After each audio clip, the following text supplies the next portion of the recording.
এই প্রথম তারেক রহমানের সাথে একটা ব্যতিক্রমী ঘটনা ঘটলো, কিন্তু এই ঘটনায় বিএনপির লোকজন খুশি হলো। এটা তারেক রহমানের জন্য গলার কাটা হতে পারে।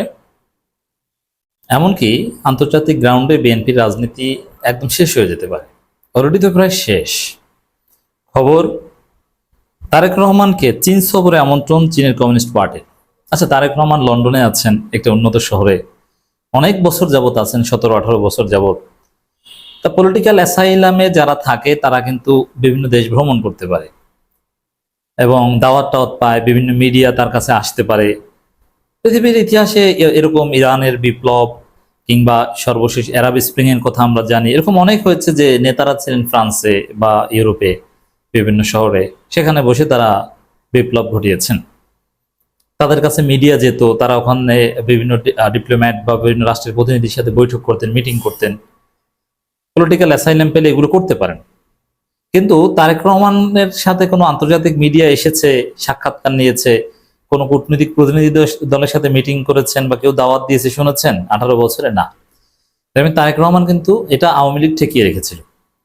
তারেক রহমানকে কেউ দাওয়াত দিত না। তারেক রহমান কোনো ইন্টারন্যাশনাল এনগেজমেন্টই ছিল না, শুধু ভারতের সাথে গোপনে কিছু যোগাযোগ হতো।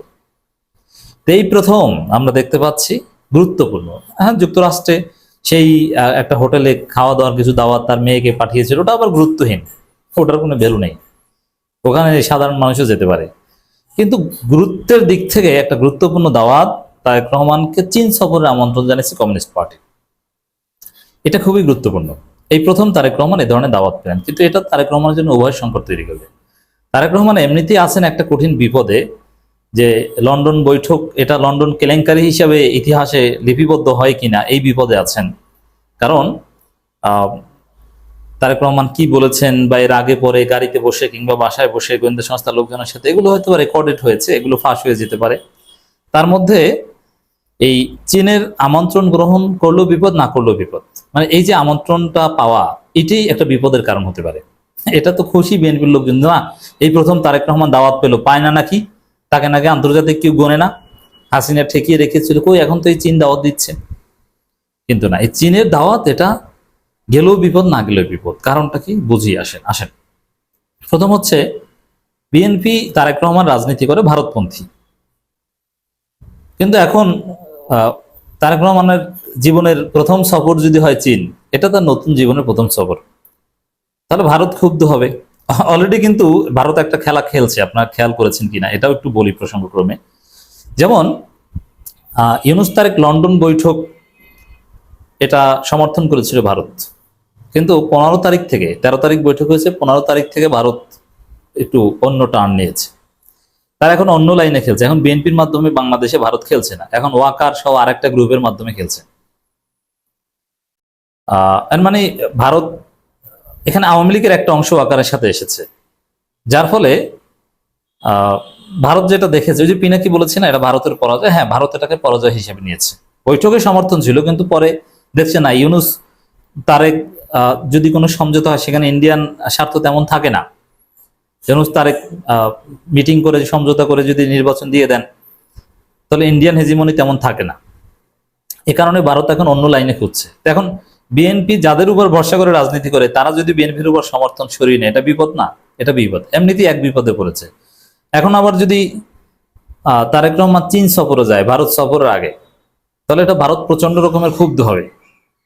এই ক্ষুব্ধটার মাত্রাটা কতটুকু এটা বুঝতে হলে শেখ হাসিনার সাথে অ্যানালজি, শেখ হাসিনার চাইতে তো আর প্রিয় ভারতের কাছে তারেক রহমান হতে পারেনি বা পারবে না। এই শেখ হাসিনা কি করেছিল? শেখ হাসিনার পতন কিন্তু হয়েছিল চীন সফর থেকে, এটা কি জানেন? আসেন কিভাবে দেখে। শেখ হাসিনা চীন সফরে গিয়েছে, চীনের প্রেসিডেন্টের সাথে বৈঠক হয়নি, অনেকটা অপমানিত লাঞ্ছিত হয়ে দেশে চলে এসেছেন। দেশে এসে সংবাদ সম্মেলন করেছেন। চীন সফর থেকে এসে সংবাদ সম্মেলনে প্রভাস আমিন প্রশ্ন করেছিল ওই রাজাকারের নাতিপুতি নিয়ে, রাজাকারের নাতিপুতি বলে দিয়েছেন, ওই রাজাকারের নাতিপুতিতে হাসিনার পতন। ওই রাজাকারের নাতিপুতিরা চাকরি পাবেন একথা বললে, না বললে হাসিনা এই অবস্থায় হয়তো পড়তো না। তাহলে চীন সফর, চীন সফরের পর সংবাদ সম্মেলন, চীন সফর থেকে অপমানিত হয়ে আসা, তারপরে সেই সংবাদ সম্মেলনে রাজাকারের নাতিপুতি বলা, আর ওখান থেকে হাসিনা জয় বাংলা। তাহলে চীন সফর কতটা বিধ্বংসী হতে পারে বুঝতে পারছেন? এটা কেন হয়েছিল? হাসিনা কিন্তু ঢাকা অ্যাটাক করতে বলেছিল ভারত, কিন্তু ভারত অ্যাটাক করেনি। জোরালোভাবে হাসিনাকে রক্ষা করার চেষ্টাও ভারত করেনি। ভারত বিভিন্ন নাটক সাজাতে পারতো, জঙ্গি নাটক, জঙ্গি, যেমন চাঁপাইনবাবগঞ্জ বর্ডার এলাকায় বড় একটা জঙ্গি হামলা সাজিয়ে ভারত বাংলাদেশের উপর হামলা করতো, তারপরে জনগণ দৃষ্টি ফিরে যেত ওদিকে, হাসিনা বেঁচে যেত। অনেক কিছু করতে পারতো, কিন্তু করেনি। ওই যে চীন সফরে গেছে ভারতে যাওয়ার আগে, এটা ভারত টলারেট করেনি, যদিও মোদির অনুমতি নিয়ে গিয়েছে, মোদির প্রেসক্রিপশন নিয়ে গিয়েছিল, কিন্তু ওই চীন সফর হাসিনার পতন ঘটিয়েছে। তো এখন তারেক রহমান যদি ভারতে যাওয়ার আগে চীন সফরে যান, তাহলে বিএনপির এই ভারতপন্থী রাজনীতি একদম থাকে না। আর চীন কাউকে রক্ষা করতে পারে না। চীন টাকা পয়সা দিতে পারে, কিন্তু চীনের গোয়েন্দা সংস্থা শক্তিশালী না। যেমন আপনারা কেউ বলতেই পারবেন না চীনের গোয়েন্দা সংস্থার নাম কি, অথচ সিআইএ এর নাম বলতে পারবেন, মোসাদের নাম বলতে পারবেন, ইরানেরটারও নাম বলতে পারবেন। আর র তো আমরা সবাই জানি, কিন্তু চীনের গোয়েন্দা সংস্থার নাম বলতে পারবেন, রাশিয়ারটাও বলতে পারবেন। মানে এই সরকার পতন, এই মেকানিজমে চীন দুর্বল। তো এই জন্যে তারেক রহমান চীন সফরে গেলে ভারত প্রচন্ড ক্ষুব্ধ হবে।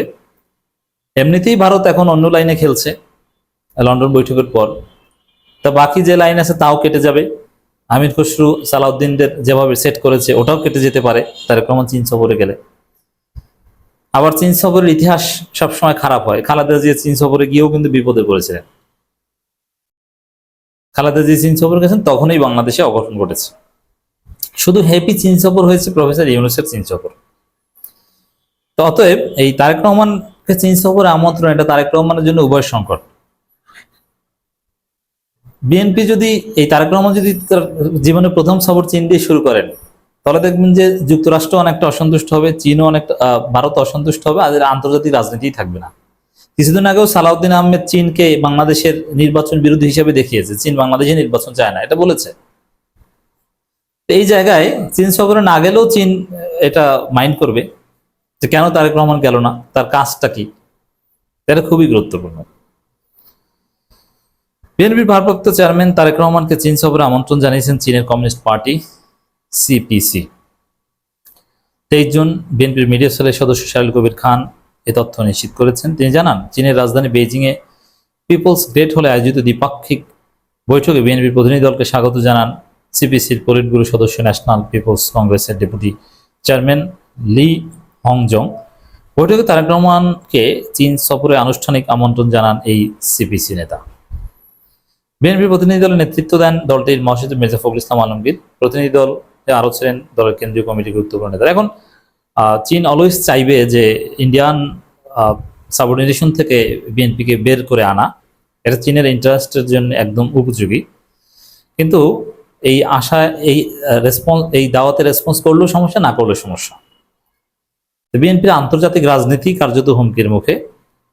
আর তারেক রহমান কি করবেন? ভারতপন্থী হয়ে থাকবেন, না ভারতের অনুমতি ছাড়া চীন চলে যাবেন? আমরা দেখার অপেক্ষায়।